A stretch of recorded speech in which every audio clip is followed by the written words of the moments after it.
My name is John Boyd, and I served in the Marine Corps.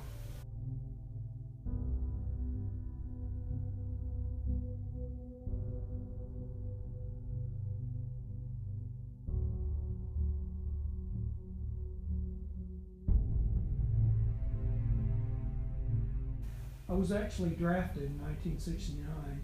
I was living in Oklahoma City at the time, and my parents were in Dallas, so that's where I was registered.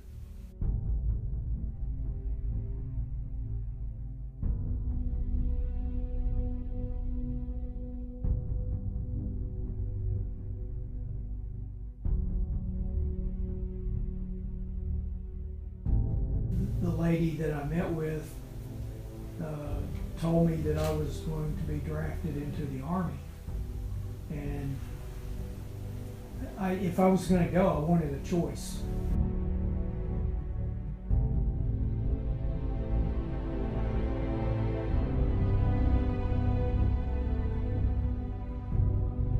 When we arrived in Okinawa for refueling, and while we were there, I was called by one of the commanders to come up to the front of the plane, and they called one other name, me and one other guy, and they said that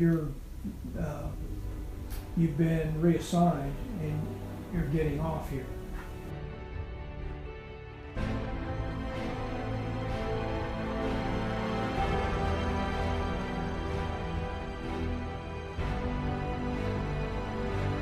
You know, I often wondered why me, out of all the people, were reassigned.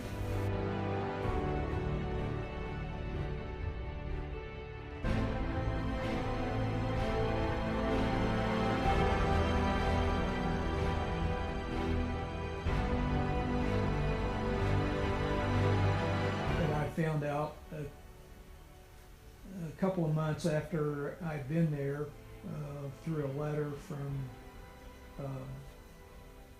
another Marine that we were close friends, that most of the guys that I had been through training with had been caught in a crossfire, basically, and a lot of them lost their lives, a lot of them were injured severely.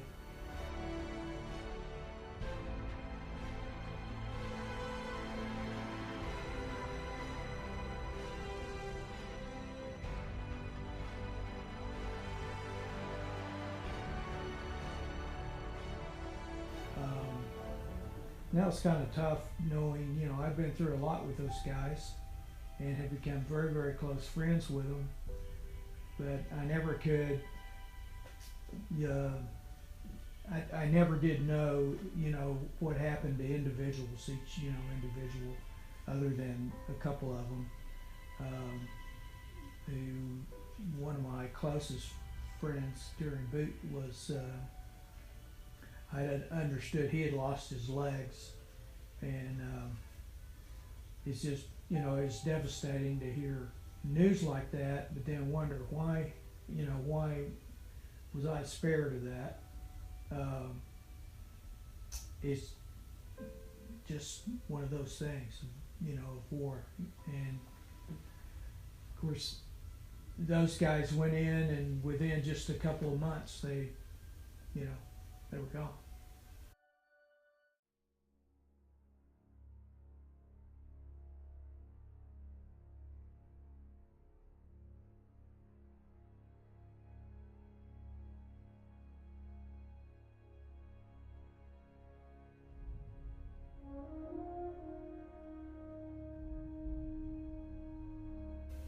So I wanted to share that certainly God had His hand on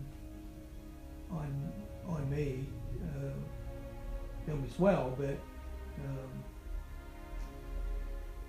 it's just, you never know what the power of prayer will do.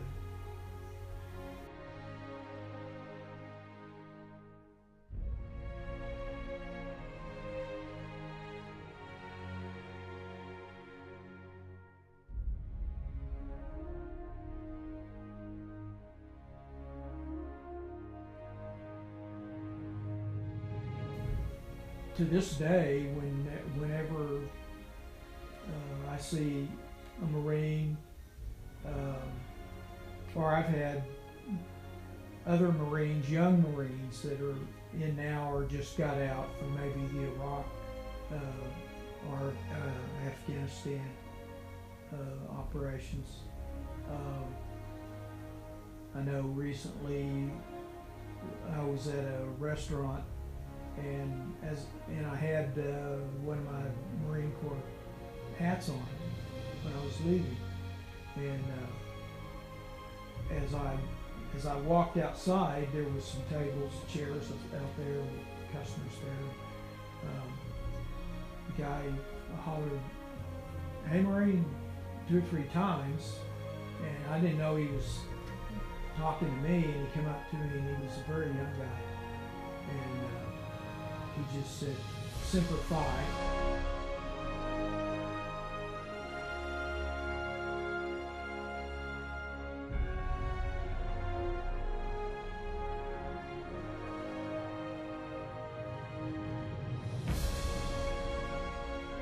So still today, I meet people all the time, and if I see a Marine, it's just common courtesy to go to them and thank them for their service and say Semper Fi.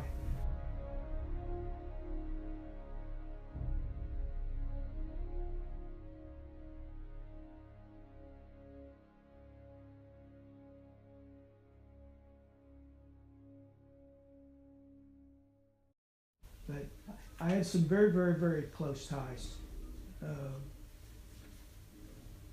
Some of the best friends I'd ever had. You know, you could trust your life with them.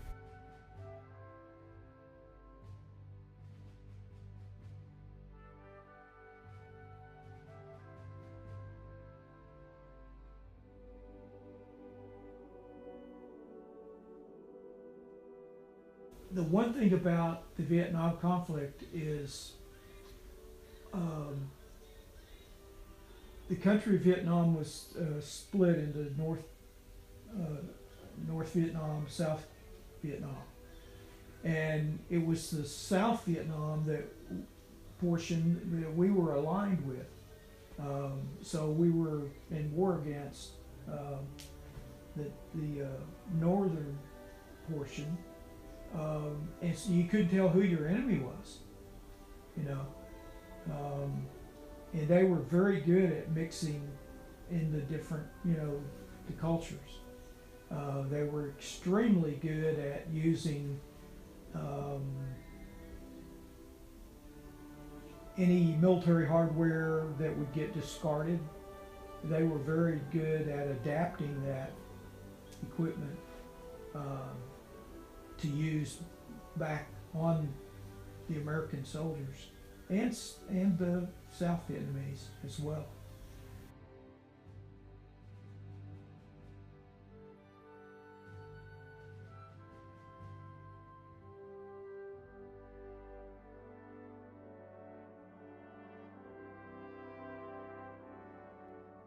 The culture is extremely different. Obviously the food and everything else like that.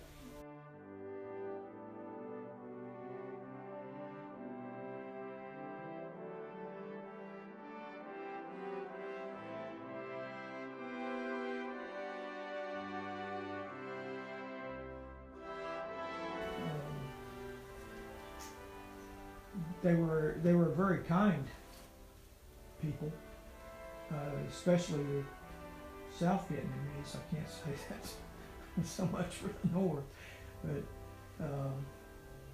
it was very interesting time.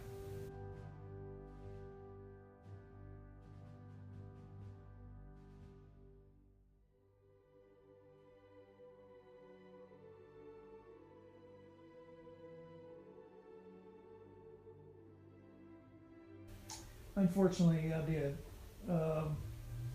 You know, the Vietnam veterans weren't treated very well when they returned home. I remember, even in other countries that we were in, for example, in Japan, and where I went through cold weather training at Mount Fuji 2 times there, and the camp that we stayed in looked just like MASH, the TV series MASH. So to give you an idea of what the conditions were like. They had heaters in the middle of the tents that hadn't worked in 20 years. It was amazing.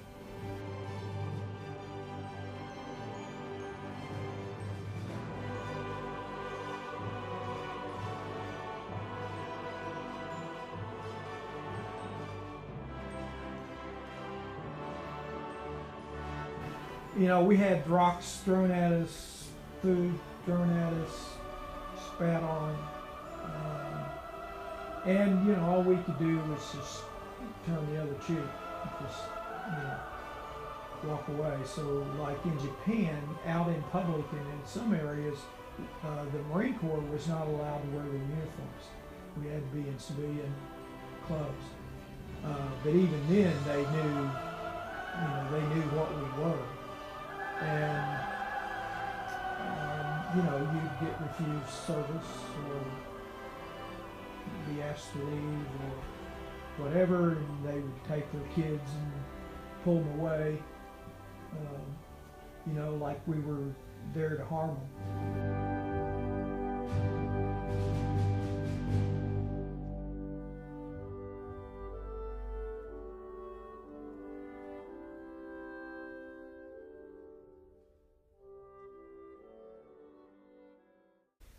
So it was that, and then I remember when I came home, I landed in San Francisco, and of course I was coming home for leave before I reported to Miramar, and I sat at the San Francisco airport for 3 days with no money, no nothing. And the only thing you had to rely on was the USO, thank God for them.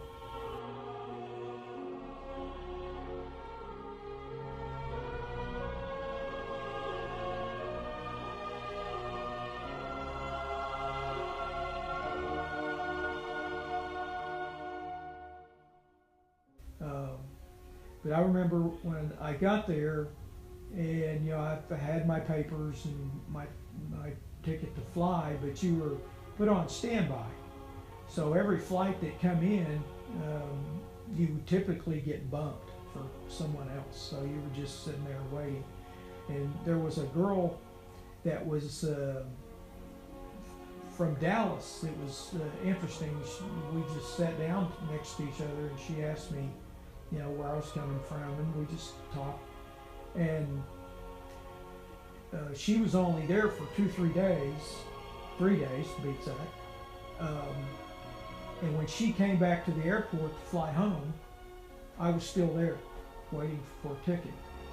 And she gave her spot up on the plane for me to fly home, which I was very grateful for.